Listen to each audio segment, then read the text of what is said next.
Boa noite a todos. Que Jesus, a espiritualidade amiga, possa nos envolver, nos conduzir, que em nome da vez, sua avalanche bendita de amor, que possa nos permitir trazer tudo aquilo que possa ir de encontro ao nosso coração, para o nosso crescimento. Hoje nós vamos falar dos trabalhadores da última hora. Eu usei para o estudo Novo Testamento, tradução do Haroldo Dutra Dias. No Evangelho segundo o Espiritismo, está no capítulo 20, que é o mesmo tema. Eu vou fazer a leitura. Gente, primeiro, tem alguém aqui de primeira vez? Sejam muito bem-vindos. É um prazer recebê-los. Que Jesus possa conceder para vocês tudo aquilo que vocês vieram aqui buscar e que vieram trazer também de vibrações positivas e de doações de amor. Então nós faremos primeiro a leitura, parábola dos trabalhadores da vinha, que é o que abre esse capítulo. Pois o reino dos céus é semelhante ao homem, senhor de casa, que saiu ao raiar do dia a assalariar trabalhadores para a sua vinha. Depois de ajustar com os trabalhadores 1 denário por dia, os enviou para a sua vinha.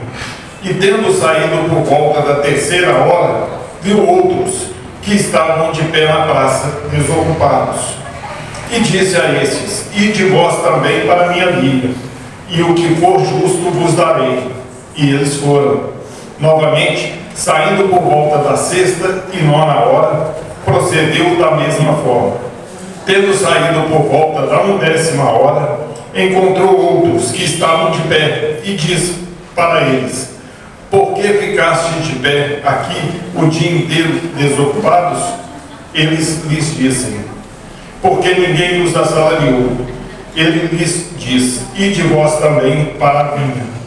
Chegado o fim da tarde, o senhor da vinha diz ao seu administrador: chama os trabalhadores e paga-lhes o salário, começando dos últimos até os primeiros. Vindos os da 10ª hora, receberam 1 denário cada um. Vindo os primeiros, pensaram que receberiam mais. Todavia, também eles receberam 1 denário cada um. Ao receberem, murmuravam contra o senhor da casa, dizendo: estes últimos fizeram só 1 hora, e tu o fizeste iguais a nós, que carregamos o peso do dia e o calor ardente? Em resposta, disse a um deles: companheiro, não estou sendo injusto contigo. Não ajustaste comigo 1 denário? Toma o que é teu e vai-te. Quero dar a este último tanto quanto a ti. Não me é lícito fazer o que quero com o que é meu? Ou o teu olho é mau porque eu sou bom? Assim, os últimos serão os primeiros e os primeiros serão os últimos. Nesse ensinamento que Jesus traz para esse senhor da vinha, ele coloca aqui para a gente 3ª hora, 6ª hora, 9ª hora e 10ª hora. O período do dia entre 6 às 18 horas era dividido de 12 períodos de 1 hora, razão pela qual chamava hora primeira, 2ª hora, 3ª hora. 6 às 7, hora primeira. 7 às 8, hora segunda. 8 às 9, hora terceira. E dava sequência para o dia. Nós estamos habituados a entender o nosso horário comercial de 8 às 18. Então, a cada momento do dia, Jesus saía, ou o senhor da vinha saía e convidava os trabalhadores. Mas nessa lição tem um ponto interessante. Os trabalhadores tinham que estar à disposição. Eles tinham que estar interessados. Eles tinham que estar disponíveis. Porque se não estivessem, não conseguiriam o trabalho. E o que isso quer dizer para a gente no plano espiritual, na nossa evolução? Perante o trabalho da seara do Cristo. Como que nós vamos entender essa passagem de Jesus, esse ensinamento 2000 anos depois? Que horas são essas? Que período foram esses? Para que a gente possa daqui a pouco entender o que significa os trabalhadores da última hora e qual será essa última hora. Nós aqui todos já sabemos que tivemos várias encarnações. Várias encarnações. Então vamos imaginar que a cada encarnação nós recebemos um convite para o trabalho. E dentro desse convite, desse trabalho, tivemos um denário, que era a moeda da época. Se aproveitássemos a oportunidade, se nos colocássemos efetivamente à disposição do Cristo. E aí eu faço mais uma reflexão. Como nós estamos hoje agindo perante as oportunidades do Cristo? Porque nós nos preparamos para muitas coisas, para o trabalho material, para a família, para o nosso lazer, para as nossas atividades cotidianas. Nessa somatória, onde entra Jesus? Além de nos dar essa oportunidade, o que nós conseguimos já retribuir? O que nós já conseguimos dar de nós mesmos em resposta para o Pai?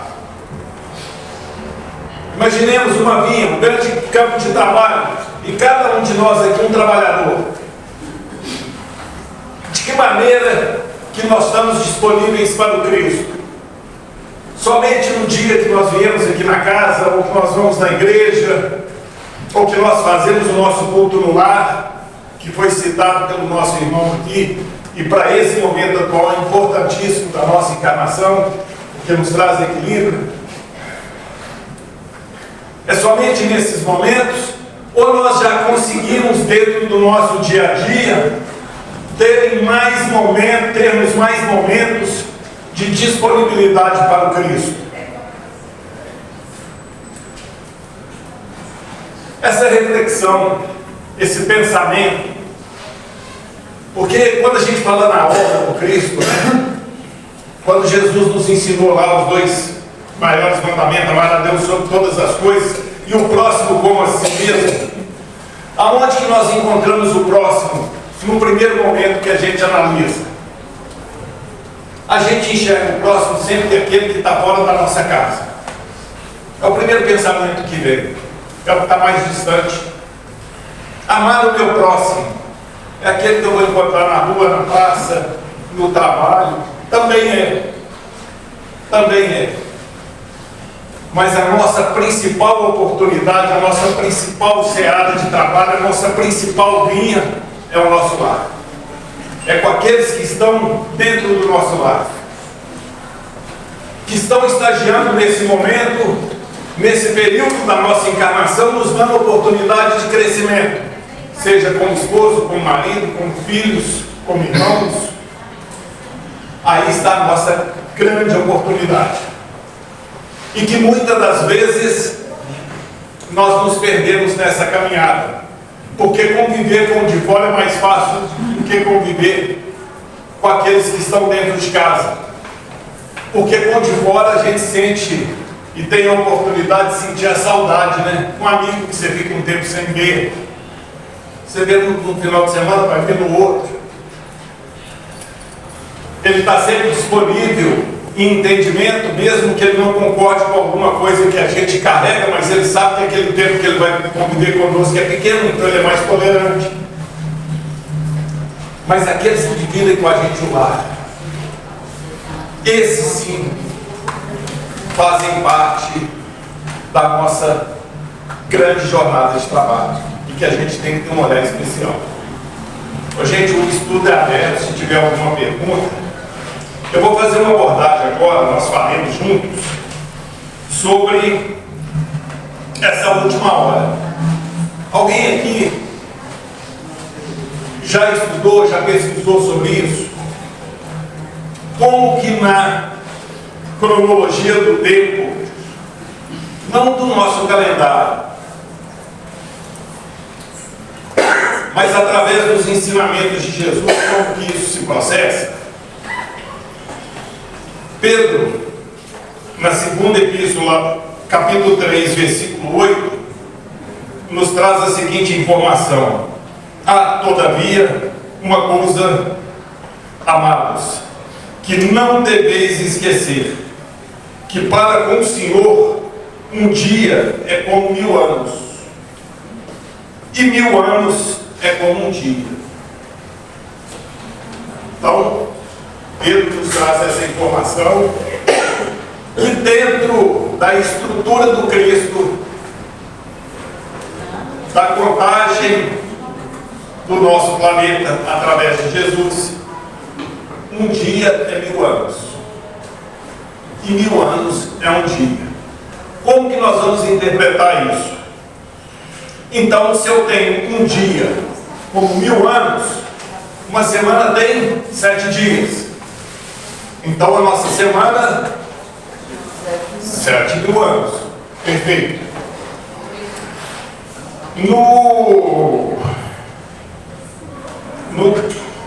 Na pergunta do Livro dos Espíritos, de 52 a 59, Kardec pergunta: em que época viveu Adão? Resposta dos Espíritos: a época que assinalai mais ou menos 4.000 anos antes de Cristo. Nós já vamos entender esse raciocínio. Então,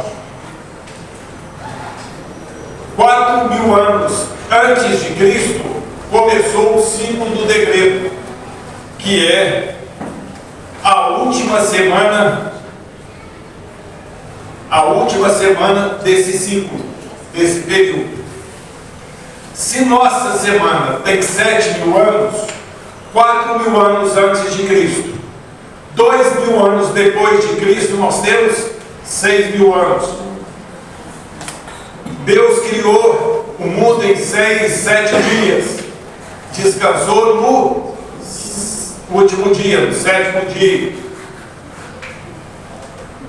Dentro da doutrina, nós estamos num período de prova e expiação, que é o plano evolutivo da Terra, e que está entrando no plano de regeneração.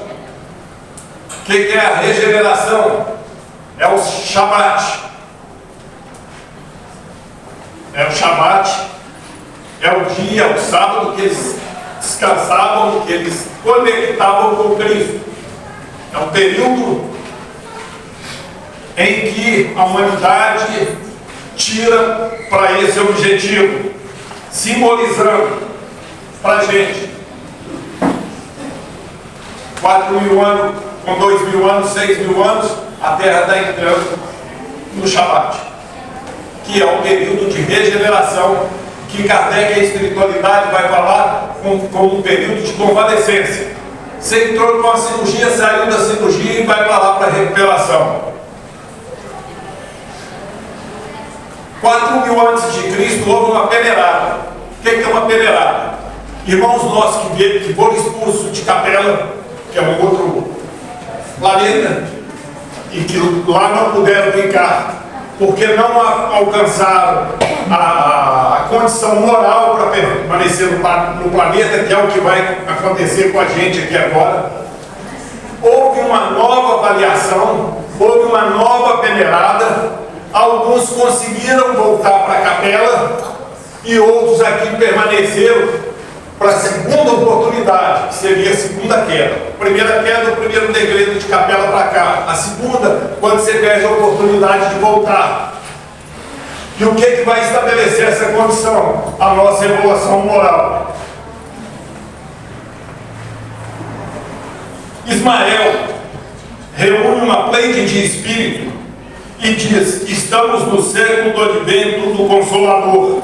Serão 200 anos preparatório dos próximos 1000 anos. Isso Ismael falou em mais ou menos 1831. Emmanuel do Pica-Fogo, que agora vai dar o sentido do que eu estou falando. Numa pergunta feita a Chico Xavier, Chico responde que Emmanuel perguntaram para ele qual era a data prevista para a regeneração, para esse período de Shabat da Terra, para a regeneração. Emmanuel responde: mais ou menos 2057. Então Ismael tinha falado 200 anos que seria o advento do Consolador. 1857, mais 100 anos, 1957. 1957, mais 100 anos, 2057. Agora, para a gente encontrar os trabalhadores da última hora, a última hora dessa semana de 7.000 anos, nós temos na nossa contagem o dia de 24 horas. 1000 dividido por 24, 42 anos. 2057 menos 42, 2015. 2015, a partir de 2015, todos nós que aqui estamos encarnados somos os trabalhadores da última hora. Estamos na última hora desse ciclo, dessa contagem, desse período de oportunidade. Nós já estudamos aqui que desorganizados somos nós. Se tem atraso, espera um pouquinho, adia mais um pouquinho, mas no plano divino não é assim. Se um trem tiver que partir em 2057, vai ser em 2057. Quem tiver alcançado a condição moral, espiritualmente falando, para permanecer nesse ordem, vai permanecer. Aqueles que não tiverem vão ser recambiados para outros, menos evoluídos que a Terra, para termos novas oportunidades de crescimento e ajudar esse novo órgão também a evoluir, como nós tivemos capelinos, como nós tivemos esses irmãos que trouxeram tanto avanço para a gente em tecnologia. Hoje nós falamos de aviação. Imagina isso há 200 anos atrás. Telefonia, temos um computador no bolso. Essa evolução toda que nós recebemos vieram de espíritos que já viveram em outro ordem, que já tinham essa bagagem, esse amadurecimento, esse conhecimento e trouxeram para nos auxiliar. É assim que é o progresso divino. Mas nós podemos ainda, como os trabalhadores da última hora, conseguir estabelecer uma conexão com o divino, para que a gente possa já aproveitar essa oportunidade. Porque o crescimento moral junto ao Cristo não quer dizer quantidade, quer dizer qualidade, empenho. A partir do momento que veio despertar, não importa se eu venho há 6.000 anos caminhando, caindo, levantando, mas agora veio despertar. Importa o que eu vou fazer agora. Agora é o que vai determinar. Agora, o meu caminhar daqui para frente é que vai definir a minha jornada. Quem aqui assistiu o filme Nosso Lar? Lembra de André Luiz? Quando ele desencarna, passa um processo, ele vai escrever o Nosso Lar, e o que o mentor diz, que não imaginava que o despertar dele tivesse sido tão profundo. Aquele despertar que é citado para aqueles que estão chegando na casa a primeira vez ou que não viram, André Luiz passa por um processo, depois que ele desencarna, muito difícil. Aí ele vai para o Nosso Lar e ele começa a trabalhar, e dentro desse trabalho vem o despertar. Dentro desse trabalho ele consegue restabelecer a conexão dele e fazer uma caminhada, e escreve a obra. Quando ele escreve a obra, ele mostra para a espiritualidade espiritualidade ali presente, um crescimento muito grande. Esse despertar foi fruto só daquele ambiente que ele estava ali?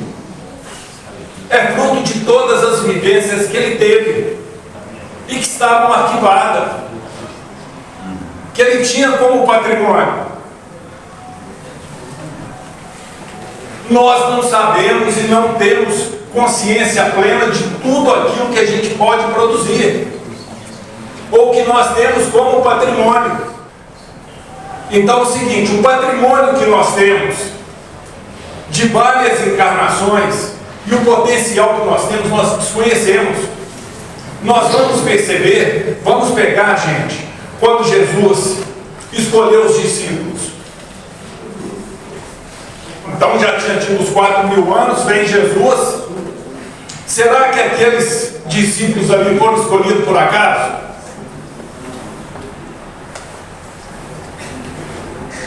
Foram escolhidos todos aqueles que tinham patrimônio. Jesus já conhecia todos. Como nos conhece? Como nos conhece? A espiritualidade amiga, Jesus, os nossos mentores, aqueles que nos amam, que estão na pátria espiritual, eles estão sempre nos trazendo condições para que a gente avance. E quais são essas condições? O que é para o nosso despertar? São as dificuldades, são as dores, são os problemas que nos fazem movimentar, raciocinar, que nos fazem despertar para o Cristo, que nos fazem aproveitar a oportunidade desde que nós nos coloquemos como esses trabalhadores aqui da vinha, nos coloquemos à disposição. Chegou a dificuldade, chegou a dor, chegou a luta, vamos acolher e tentar entender o que ela quer nos mostrar para que a gente possa crescer. Nunca imaginar que é uma punição, nunca pensar que a oportunidade do momento é outro que tem que resolver. Se chegou a nossa porta, é conosco. Porque antes da dificuldade chegar, já chegou a proteção divina. Antes da dor chegar, o amparo já está à nossa disposição. Basta que a gente olhe, confie e caminhe. O Pai nos ensina isso todos os dias. Para os jovens que estão aqui, que vão adquirir uma família, que vão estabelecer um novo lar, porque assim que tem que ser, esse é o processo evolutivo. Que conceito eu quero levar para dentro do meu lar? Eu quero levar uma companheira, eu quero levar um amigo, eu quero levar um ente querido que nós já temos comprometimentos de em várias encarnações e que talvez já falimos em várias, para ter uma nova oportunidade, mas com o olhar e o sentimento do amor, da doação, do empenho. Como que vai ser esse meu novo campo de trabalho? O que vai determinar ele? É os interesses do Cristo ou é os interesses do meu egoísmo? Porque se for os interesses do meu egoísmo, com certeza ele vai falir. Mas se eu tiver como parâmetro, como nós falamos aqui no início, que a minha maior vinha, a minha maior seara de trabalho é meu lar, e eu volto a falar isso aqui, eu já disse isso aqui em outra oportunidade. Se você tem dificuldades dentro do lar que você está vivenciando, trabalhe essas dificuldades primeiro antes de abrir outra, porque senão você vai ter as mesmas dificuldades. Porque as dificuldades estão lá, é para você, é para te fazer despertar, por isso que ela te agride, por isso que ela incomoda, por isso que traz dor, às vezes até desânimo. Mas nós temos que trabalhar esse processo para que a gente harmonize e aí sim sair para algo novo. É muito comum a gente ver na caminhada, a pessoa tem um problema, ela sai dali e vai para outro lugar. Dando um exemplo dos nossos psiquiatras, psicoterapeutas. Se você tem dificuldade com seu pai em determinado campo de convivência, a chance de você arrumar um marido igual é enorme. Se você tem dificuldade com a sua mãe, a chance de você Arrumar uma esposa com as mesmas características é enorme, porque o problema não está nele, está em você, a necessidade é sua. Vê essas dificuldades como uma necessidade sua, em conseguir abrir mão, em conseguir ceder, em conseguir amar. Porque se a necessidade é minha, aonde eu estiver, o remédio vai vir na porta. Às vezes ele é amargo, e precisa ser, porque ele tem que me fazer despertar. O tempo que eu vou levar para solidificar esse sentimento de amor, ele pode ser longo, mas a partir do momento que eu consigo mostrar que eu tenho bom ânimo e boa vontade, já basta para o Cristo. Já basta para aquele que nos ama na parte espiritual. Eles não estão esperando nada nosso de maravilhoso. Só respeito, empenho e amor. Isso a gente tem de sobra para dar. Desde que comecemos a vigiar 2 pontos da nossa vida: egoísmo e orgulho. Comecemos a policiar. Toda vez que a gente se sentir afrontado, porque fulano está exigindo demais de mim. Toda vez que eu chego no meu lar e acho que ali está todo mundo sem razão, toda vez que eu vou para o meu campo de trabalho, seja ele material ou não, e acho o meu chefe um chato, lembrem sempre, todos esses personagens que eu disse aqui são um prêmio da misericórdia divina que foi colocado no nosso caminho para que a gente cresça, para que a gente busque nova oportunidade. Eu vou trazer um exemplo de Divaldo Franco, que está no filme dele.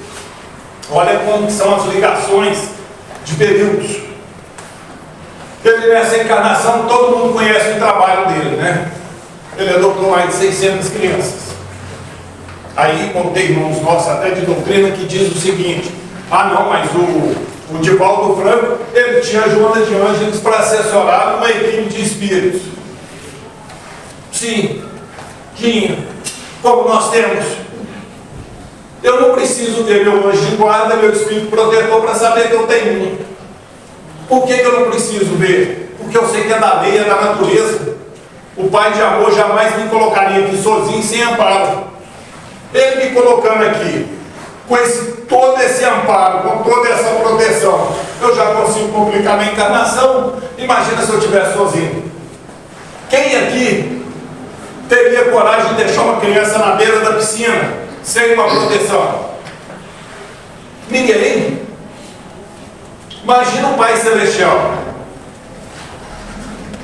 Não deixaria. E não deixa.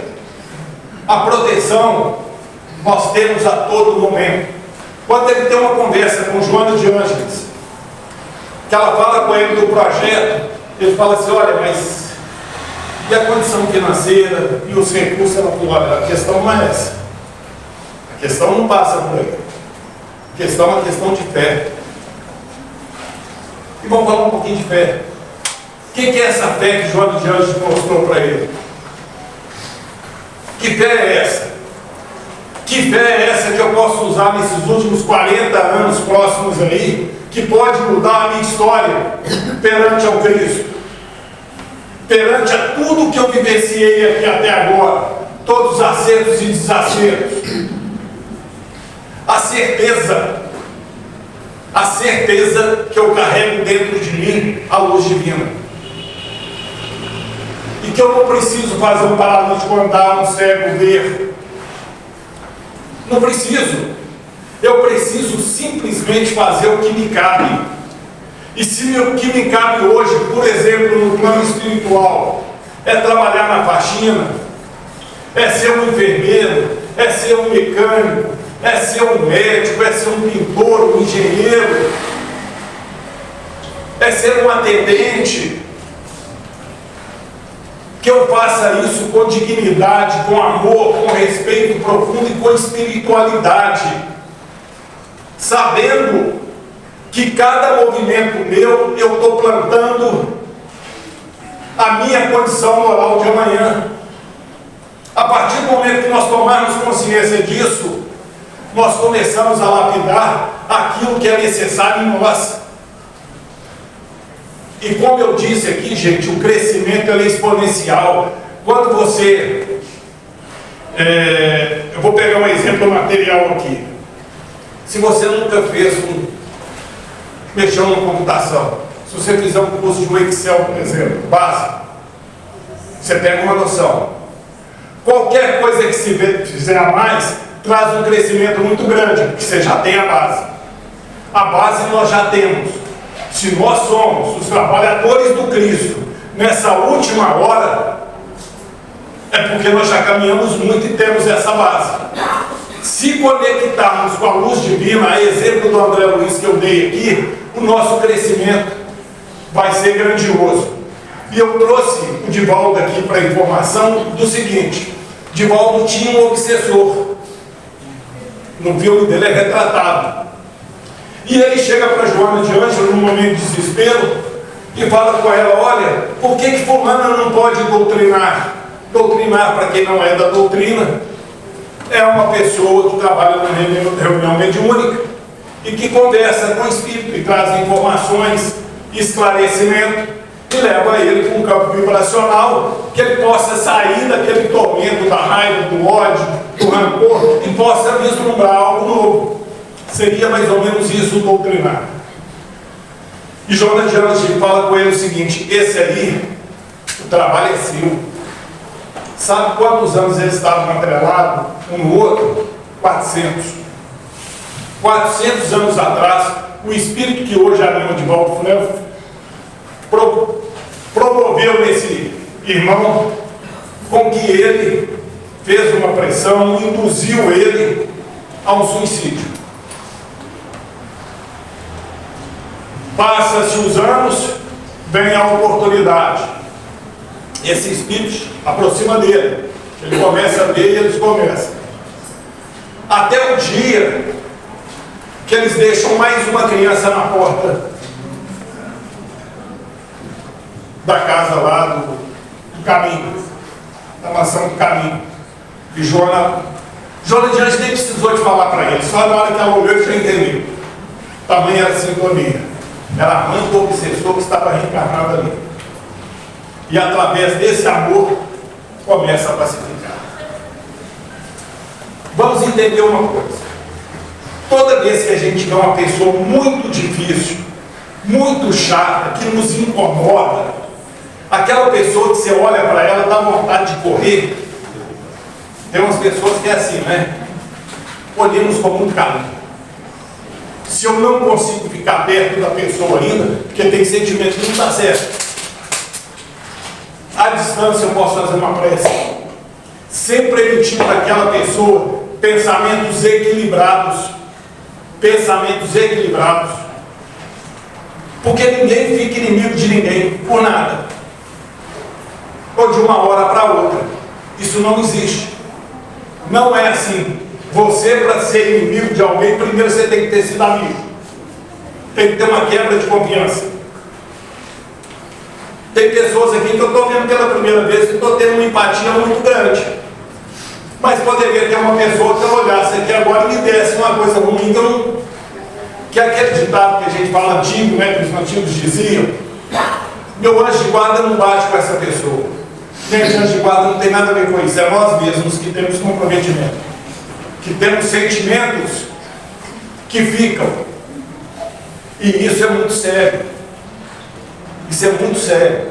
Os nossos comprometimentos de passado são muito sérios, muito sérios. Nós temos uma gama de espíritos que nos amam e que nos protegem, e temos também aqueles que nós temos responsabilidades e débitos com eles. Como mudar isso? Como mudar ou fazer um balanço mais equilibrado? A doutrina espírita nos ensina: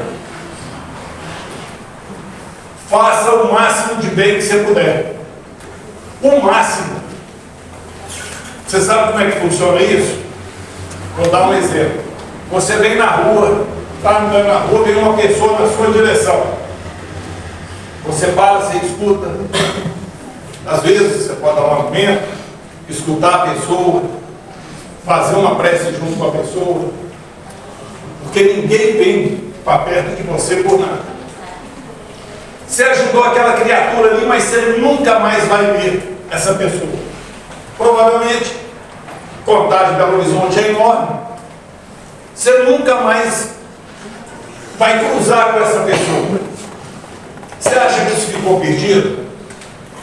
Você sabe como é que funciona a Correio do Bem? Se eu pegar aqui a Andréia, a gente cruzando, eu faço algo de bom para a Andréia. A Andréia tem seu anjo de guarda e seus familiares que a protegem. No plano espiritual eles vão perceber. Qual é a reação? Hoje ele ajudou a nossa Andréia por uma necessidade que ela tinha. Marque esse rapaz que amanhã, se ele tiver uma dificuldade, nós ajudaremos eles. E assim você vai criando uma corrente do bem. Você vai agregando companhias que querem te auxiliar, como também você pode agregar companhia que querem te prejudicar, que é você praticando o mal. A energia de fazer o bem ou de fazer o mal é a mesma. O seu pensamento é que vai determinar. Então, para estabelecer uma boa convivência, um bom equilíbrio, um caminhar novo, eu preciso de duas coisas. Primeiro, mudar a ótica da minha vida. Se a gente acha que ela está pesada, que a dor está muito grande, que esse orbe aqui está todo bagunçado, que esse país não tem jeito, começar a mudar de ótica. Primeiro que é o seguinte, esse orbe aqui é governado por Jesus. Vocês acham que isso aqui está tudo errado? Não está. O que está lá no Apocalipse? Que é um período de turbulência, de efervescência. E quanto maior for a efervescência, maior vai ser o resultado. Maior será o resultado. Exatamente. Talvez tem coisas que não precisariam, se tivéssemos evoluído moralmente.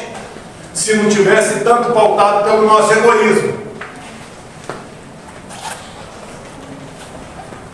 Não precisaria de certas coisas acontecer. Vamos pegar o símbolo do lar novamente, desculpa. Dentro do lar. O que desequilibra o lar? O egoísmo. O reino dividido em si não poderá ficar de pé. Cada um começa a achar que tem direito, ninguém tem dever, a coisa vai ruir. Mas se todos pegarem um conceito, que é o que a espiritualidade nos traz, que fora da caridade não há salvação, opa, então peraí, a caridade é que é o caminho? Aonde que eu vou começar a treinar a caridade? No meu lar. E de que forma? Da maneira mais simples possível. Você passou a ter um chinelo do lado fora do lugar, põe no lugar. Tem uma xícara ali para lavar, vai lá e lava, não interessa quem deixou. Aquela história, fulano é folgado, deixou, eu também não faço, esquece, gente. Aproveita a oportunidade.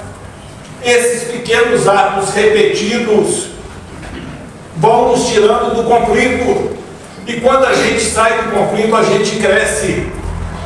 Eu tenho o exemplo de André Luiz, ele só cresceu depois que ele saiu do conflito que ele estava vivenciando, porque libertou.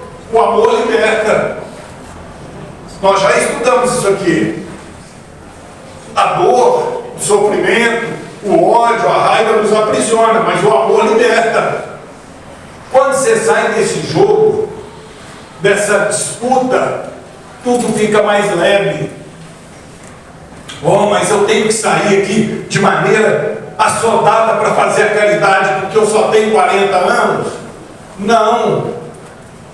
Eu preciso fazer com equilíbrio aquilo que eu dou conta dentro do que a vida for apresentando para mim. A vida vai me mostrando as oportunidades. Nosso irmão aqui fez uns convites aqui no início. Evangelização, grupo de jovens, culto no lar, temos a tarefa da campanha do quilo. Quem for de outra religiosidade, você tem as atividades. Que é a atividade que vai te trazer crescimento? É aquela que você toma um pouco do seu tempo para o próximo, sem esperar recompensa. Essa vai te edificar. Que é os momentos que você tira de um lazer, de uma comodidade que você possa ter, para ir até o próximo, para fazer alguma coisa. Chegar aqui, arrumar as cadeiras, ajudar a fazer uma faxina, ajudar na livraria, buscar uma atividade edificante. Porque é o lugar mais certo que aqueles que te amam e seus mentores de luz podem te achar é na tarefa do bem. E aí a escolha é nossa. Nós temos a escolha. Nós é que vamos determinar aquilo que vai chegar à nossa porta. É comum a gente ver em meio à sociedade os nossos irmãos e irmãs que vão chegar aí por uma tarefa nova, por um lar novo, todo mundo querendo felicidade. Não é? Estou casando com um príncipe que vai me fazer feliz. Estou casando com uma princesa que ela vai me fazer feliz. Primeiro, o que é o conceito de felicidade? Para o espírito, é a oportunidade. Quer ver um tema, gente, que é muito dificultoso de falar, e que veio para a gente aqui? Quando a mãe pergunta, você vai saber o que eu vou dizer. Não tem dor maior. Não tem. A doutrina nos traz alguns pontos. Tem um filme chamado As Mães de Chico, tem no YouTube, sensacional, que traz esse tema. Inclusive tem uma senhora também que perdeu 2 filhos no edifício do Joel. Um estava trabalhando, o outro era do corpo de bombeiro, foi lá auxiliar e desencarnou. E depois veio o porquê do desencarno. Não tem missão mais sublime do que você receber um filho, ficar com ele em eternidade e ele desencarnar. Primeiro pelo seguinte, porque não acontece por acaso. Não é por acaso. Não é punição. As pessoas buscam muito assim, onde que eu errei para isso acontecer? Não é. Podem ter certeza. Tudo o que aconteceu já estava programado e a gente sabia enquanto espírito. Quando a gente está acordado, a gente não percebe. Por quê? Porque a gente tem que passar por processo, para o processo trazer crescimento. Seus filhos foram com que idade? O mais velho com 20 está sobre 17. Imaginemos. 3 anos. Imaginemos da seguinte forma. Quantas mães hoje têm um filho na prisão? Que é outra dor também, gente, que nós temos até uma história de Chico Xavier muito bacana e muito rica sobre isso. Muito rica. Que ele foi fazer visita num presídio e a hora que ele saiu, estava todo mundo querendo saber o número de obsessores que ele estava vendo ali dentro. E ao falar com o repórter, ele diz o seguinte: eu vi aqui muita mãe desencarnada cumprindo pena junto com o filho. Porque o obsessor já fez a parte dele, já colocou o rapaz ali dentro. As mães estão juntas. Quando um filho desencarna, todos nós aqui temos uma programação. Uns vão viver 20, 30, 40, 50, 90, 70, mas nós temos a nossa hora de desencarno. Aqueles que desencarnam vibram sempre para que a gente continue caminhando, que a gente dê sequência, porque é o nosso comprometimento. A doutrina espírita, ela não tira a dor, mas ela traz o consolo. E qual é o consolo? Você perdeu o contato com seu filho, com o filho, e você perde no dia a dia, mas você não perdeu ele, porque ele está sempre em espírito te amparando. E está mesmo. Está mesmo. Eu já dei esse exemplo aqui, eu já perdi pai, irmão, mãe, com de passar para o plano espiritual. Toda doutrina pela misericórdia divina há anos. Nunca pedi uma mensagem do meu pai. Nunca. Nem da minha mãe, nem dos meus irmãos. Porque eu sei que a hora que eu durmo nós encontramos.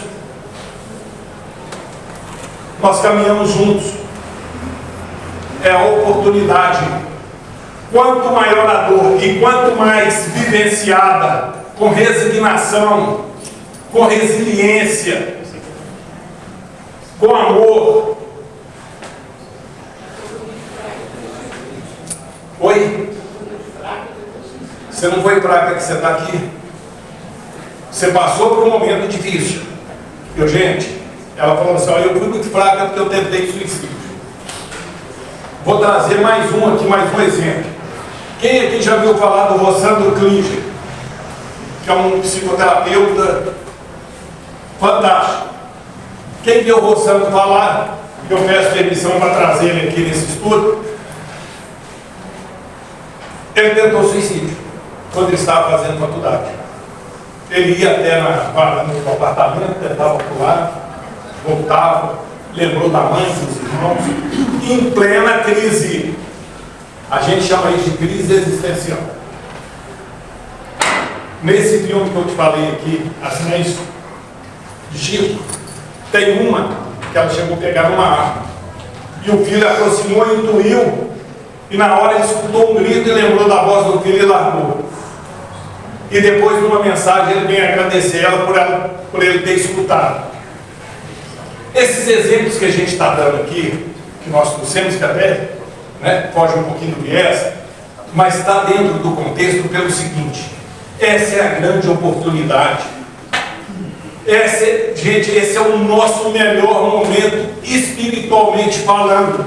Eu sei que materialmente dói, é difícil, é complicado. Você está com a pessoa ali todo dia e de repente isso é interrompido.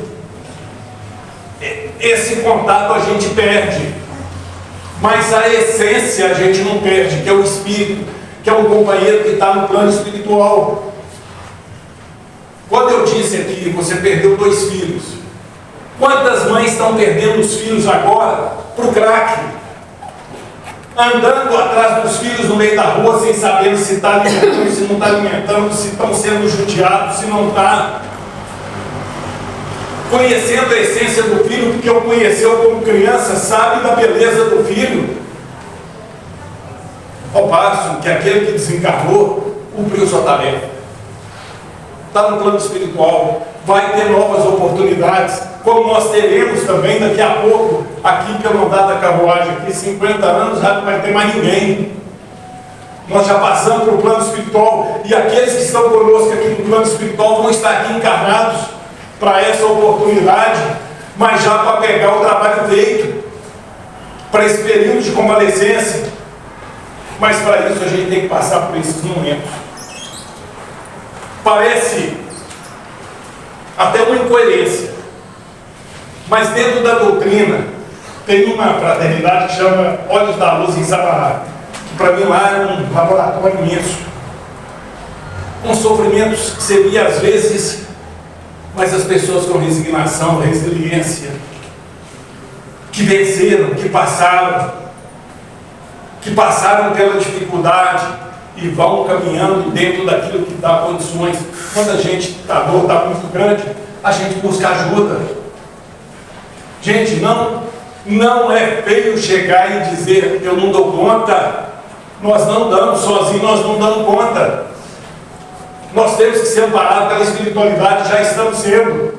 Eu disse aqui no início, a oportunidade que a gente está tendo aqui agora, dentro desse contexto aqui, para a gente fechar o tema, que o horário já está adiantado e já arriscado na mesa ali, que é o sinal. É o seguinte: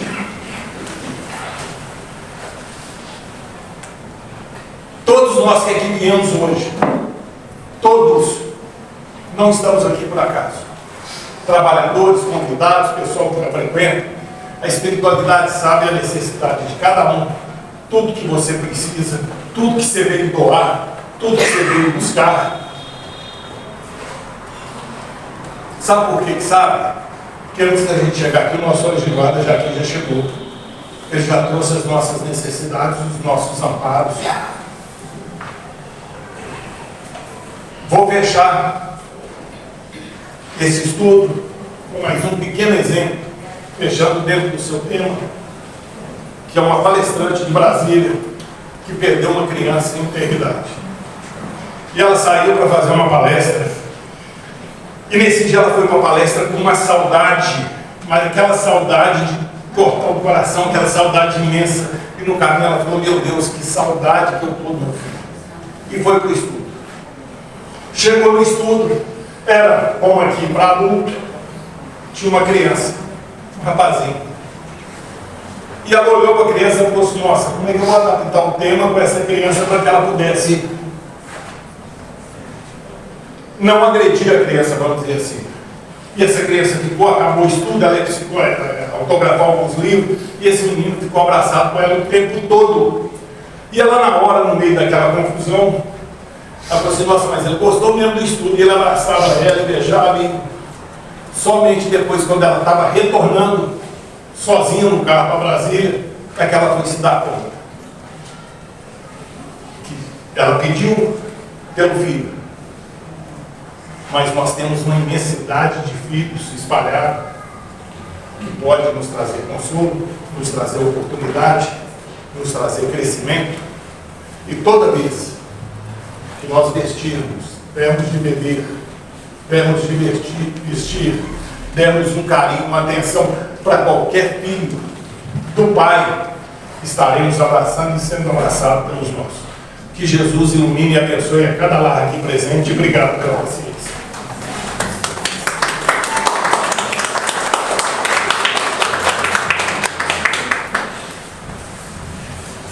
Bacana. Todo mundo então já entendeu que nós somos os trabalhadores da última hora. Nada de nos cegar no trabalho, tá, gente? A gente viu muito por isso. Jogar uma oportunidade dessa fora vai doer depois. Meus queridos, vamos chegando ao final da nossa reunião. Agradecidos ao maior por essa bênção maravilhosa. Aqueles que tiverem vontade de tomar um passe, por favor, formem uma fila ao final da reunião à nossa direita, pedindo sua caridade do silêncio. Então vamos agradecer a Jesus, esse mestre maior, esse companheiro querido em todas as horas. Ah, Jesus, por mais essa bendita oportunidade do aprendizado, do esclarecimento, da palavra que conforta, da palavra que consola, esclarece e principalmente liberta. O divino Jesus, que possamos tomar cada dia mais e mais consciência de nossas responsabilidades perante a vida. E quando falamos da vida, nos referimos aos sábios desígnios do Pai. O divino Jesus, luz maior das nossas vidas, exemplo sublime, possamos em Ti, Jesus, encontrar sempre a referência de como caminharmos por esses momentos de tanta transformação desse lar. Jesus nos ampare, Jesus nos ilumine e nos guie, e abençoa todos os nossos irmãos que vivem em situações de muito maior sofrimento do que possamos imaginar. Envolva os seus corações, trazendo a paz e a serenidade de que tanto precisa, e acolha, Jesus, os necessitados de Ti. Fica conosco, Jesus, hoje, agora e por todo sempre, e que assim seja.